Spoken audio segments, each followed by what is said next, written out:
Malam lafiya? Wani taimako na zo nema a wurinki. Amma dan Allah karki ce min a'a.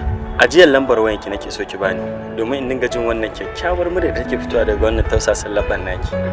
Amma malam kana son rayuwarka? Zai fi maka sauki ka rabu da ni. Me yasa?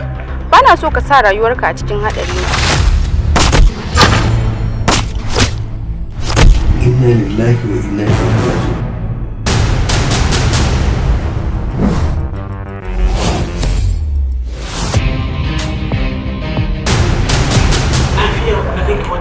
Wasu mutane ne suke ta bibiya ta duk inda zan ci. Su waye? Zaki ji dalilin bibiyar ka muke mata. Da zarar mun kammala aikin mu. To, kai kuma daga wace duniya?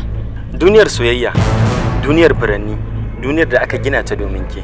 Ka taɓa ganin kyakkyawar mace kamata namiji ɗaya yana binta?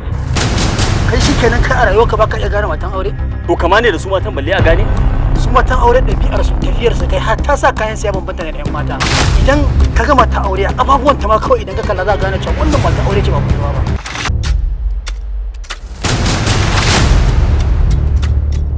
Ba abin da zai canza daga duk yadda ka ce ai.